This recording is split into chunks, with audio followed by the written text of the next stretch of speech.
सोचो 4.6 अरब साल पहले जहाँ तुम आज बैठे हो वहाँ कुछ भी नहीं था। न जमीन, न आसमान, न हवा जो तुम अभी सांस ले रहे हो। बस गैस और धूल का एक ठंडा अंधेरा बादल था जो अपने ही वजन के नीचे धीरे धीरे सिकुड़ने लगा। और उस सिकुड़ते हुए बादल के एक छोटे से कॉर्नर में तुम्हारा घर बनना शुरू होने वाला था। हाय फ्रेंड्स, आई एम रजत और कैसे बना सीरीज के पार्ट 2 में आपका स्वागत है। पिछली वीडियो में हमने देखा था कि पूरा यूनिवर्स कैसे बना।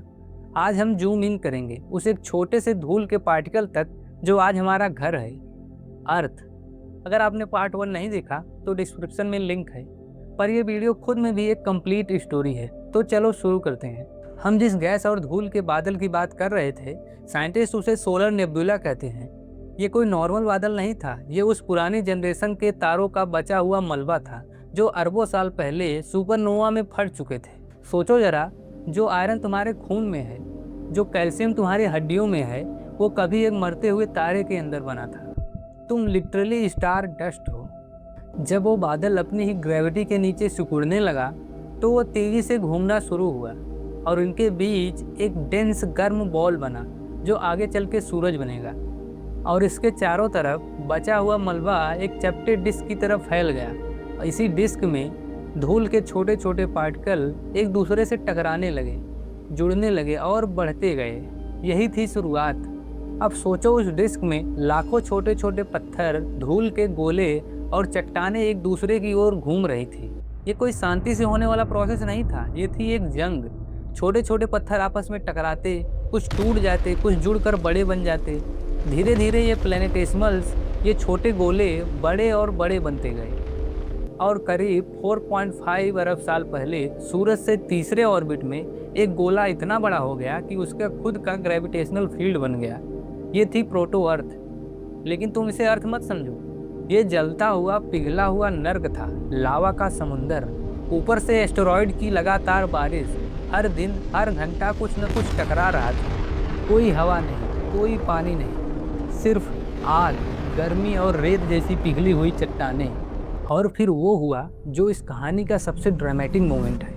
सोचो, एक मार्स जितना बड़ा प्रोटो प्लैनेट, साइंटिस्ट जिसे थिया कहते हैं, अर्थ की तरफ बढ़ रहा था। कोई नहीं जानता था ये होने वाला है। और फिर टक्कर, इतनी खतरनाक टक्कर कि इसकी ताकत आज तक इमेजिन करना मुश्किल है। अर्थ का एक बड़ा हिस्सा, पिघला हुआ मलबा, स्पेस में उड़ गया। ये टक्कर इतनी वायलेंट थी कि अगर तुम उस वक्त वहाँ होते तो तुम एक सेकंड में भाप बन जाते। ये तुम्हें थोड़ा डराना चाहिए, क्योंकि जिस प्लेनेट पर तुम अभी बैठे हो उसका जन्म ही कॉस्मिक कोलिजन से हुआ, जो हमारी कल्पना से भी ज़्यादा भयानक था। लेकिन उस तबाही से ही कुछ खूबसूरत निकला। वो मलबा जो स्पेस में उड़ा था, अर्थ के चारों तरफ एक रिंग में घूमने लगा और धीरे धीरे आपस में चिपक कर बना चंद्रमा। हाँ दोस्तों, चाँद हमारे प्लेनेट के सबसे वायलेंट दिनों की निशानी है। आज रात जब तुम चाँद को देखो, ये याद रखना, ये कोई एक्सीडेंट नहीं था, ये अर्थ के जन्म की कहानी का हिस्सा है। इस टक्कर के बाद के 500 से 600 मिलियन साल, साइंटिस्ट इसे कहते हैं हेडन इवान, यानी हेल लाइट। पूरी अर्थ की सरफेस पिघली हुई थी। आसमान में कोई नीला रंग नहीं था, सिर्फ लाल ऑरेंज रंग की लावा की चमक और ऊपर से एस्टेरॉइड्स की लगातार बारिश, जिसे साइंटिस्ट लेट हैवी बम्बार्डमेंट कहते हैं। सोचो, अगर उस वक्त तुम अर्थ पर खड़े हो सकते तो तुम्हें कोई सांस लेने लायक हवा नहीं मिलती, सिर्फ जहरीली गैसें जैसे कार्बन डाइऑक्साइड, मीथेन और सल्फर की बदबू। कोई जिंदगी का नामो निशान नहीं। लेकिन धीरे धीरे अर्थ ठंडी होने लगी। अब यहाँ एक बात है जो तुम्हें किसी नॉर्मल वीडियो में नहीं मिलेगी। ज़्यादातर लोग बोलते हैं कॉमेट्स या एस्टेरॉयड पानी लेकर आए, ख़त्म कहानी। लेकिन सच ये है कि साइंटिस्ट खुद इस पर एक सदी से लड़ रहे हैं, लेकिन अभी तक फाइनल जवाब नहीं मिला है। इसकी 3 अलग अलग थ्योरीज हैं। चलो तीनों समझते हैं। पहली थ्योरी कहती है कि कॉमेट से पानी आया। ये सबसे पुरानी थ्योरी थी। कॉमेट्स बर्फ के बड़े गोले होते हैं, तो लॉजिक सिंपल लगता था। लेकिन जब साइंटिस्ट ने कॉमेट्स के पानी का ड्यूटेरियम टू हाइड्रोजन रेशियो, यानी पानी के अंदर एक स्पेशल हैवी हाइड्रोजन का प्रोपोर्शन चेक किया, तो वो अर्थ के समुद्र के पानी से मैच ही नहीं हुआ। मतलब ज़्यादातर पानी कॉमेट्स से नहीं आया। ये थ्योरी अब कमज़ोर पड़ चुकी है। दूसरी थ्योरी कहती है कि एस्टेरॉयड से आया, क्योंकि वो ऑलरेडी पीले थे। ये ज़्यादा स्ट्रॉन्ग थ्योरी है। एस्टेरॉयड बेल्ट के ऐसे पत्थर जिन्हें कार्बोनेशियस कॉन्ड्रेट्स कहते हैं, उनके अंदर पानी पहले से ही लॉक था, मिनरल्स के साथ चिपका हुआ हाइड्रेटेड रॉक्स की तरह। और जब वो अर्थ बनने के प्रोसेस में अर्थ के अंदर मिक्स हुए तो उनका D2H रेशियो अर्थ के असली समुद्र के पानी से बहुत करीब मैच करता है। इसलिए आज ज़्यादातर साइंटिस्ट मानते हैं कि ज़्यादा पानी इन गीले एस्टेरॉइड्स के थ्रू खुद अर्थ बनने के मटेरियल में पहले से मौजूद था, बाद में बाहर से नहीं आया। तीसरी थ्योरी, और ये सबसे इंटरेस्टिंग थी, अर्थ ने अपना पानी खुद बनाया। ये नया रिसर्च है।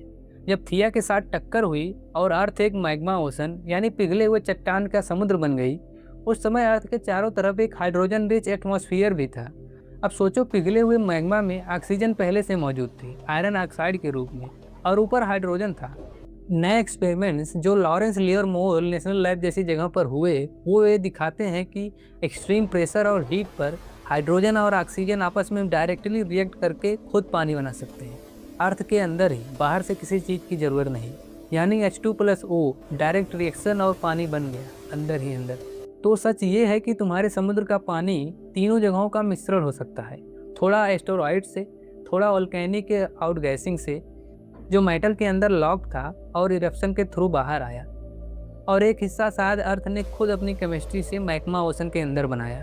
साइंटिस्ट अभी भी इस एग्जैक्ट रेशियो पर डिबेट कर रहे हैं कि कोई सॉल्व मिस्ट्री नहीं है, ये अभी भी चल रही रिसर्च है। 2023-24 की पेपर इसी पर आए हैं। जैसे जैसे अर्थ ठंडी हुई, ये पानी चाहे जहाँ से भी आया हो, ये वेपर से लिक्विड में बदला और आसमान से बरसते हुए निचले गड्ढों में जमा हुआ, और यही बने हमारे सबसे पहले समुद्र।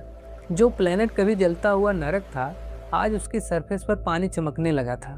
पहली बार अर्थ ने अपना वो नीला रंग पाना शुरू किया जो तुमने स्पेस की फोटोज में देखा होगा।